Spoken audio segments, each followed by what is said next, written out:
Setiap hari, Divisi Meteorologi Badan Meteorologi Klimatologi dan Geofisika BMKG Pusat Kemayoran, Jakarta selalu memperbaharui aspek-aspek iklim, suhu, dan kelembapan udara yang dapat mendukung perakiraan cuaca terkini. Informasi ini diambil dari data hasil pengamatan seluruh stasiun BMKG yang tersebar di setiap pelosok daerah. Data-data ini selanjutnya diolah dan disebarluaskan melalui website resmi agar dapat diakses oleh seluruh masyarakat, bahkan negara-negara lain. Sementara data khusus yang lebih detail akan dikirim pada instansi-instansi khusus seperti Badan Penanggulangan Bencana BNPB dan maskapai transportasi baik penerbangan maupun maritim. Setiap hari data-data khusus ini diterima BNPB dalam bentuk surat maupun surel.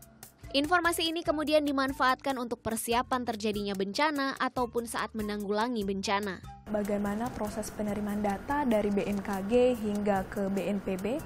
Semua yang terkait dengan masalah perakiraan iklim kita selalu bersumber dari BMKG. Semuanya beroperasi di lapangan maupun dalam perencanaan semua menggunakan acuan dari BMKG.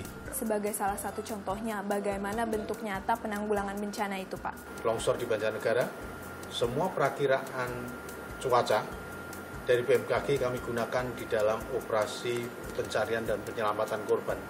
Sehingga kita bisa mengetahui jam berapa operasi bisa kita lakukan, di mana sektor-sektor yang harus kita prioritaskan. Informasi yang sama juga dikirim pada seluruh maskapai penerbangan. Salah satunya melalui BMKG cabang Bandara Soekarno-Hatta Cengkareng, Tangerang, Banten. Stasiun BMKG ini mampu mengeluarkan laporan pengamatan cuaca yang mencakup meter, radar, dan significant weather. Data pada meter mencakup suhu, iklim, dan kelembapan udara suatu daerah tiap 30 menit. Untuk mengetahui kondisi dan jenis awan di suatu wilayah tertentu bisa diperoleh dari radar. Biasanya wilayahnya hanya mencakup 2 pulau saja. Ya, ini merupakan salah satu data informasi yang dikelola oleh BMKG Bandara Cengkareng, yaitu significant weather, yang diupdate setiap 6 jam sekali dan nantinya akan diterima pilot untuk mengetahui informasi dan cuaca saat penerbangan. Dalam significant weather, terdapat berbagai informasi penting yang bermanfaat bagi penentuan rute penerbangan. Seperti informasi kondisi dan jenis awan, angin siklon, dan letusan gunung berapi pada suatu rute penerbangan. Apabila terjadi perubahan cuaca, stasiun BMKG terdekat inilah yang akan memantau dan menyebarluaskan informasi ini pada pihak-pihak terkait. Special report itu dibuat setiap saat, setiap ada perubahan cuaca yang signifikan dari buruk membaik maupun dari baik memburuk. Kemudian dikirimkan ke ATC.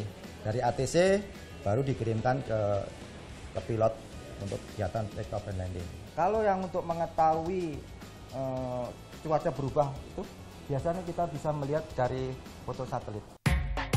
Sementara untuk kelancaran maskapai maritim, BMKG Maritim akan mengeluarkan informasi yang berkaitan dengan cuaca di perairan tertentu. Ya, sangat bermanfaat sekali untuk membantu pelayaran kita gitu.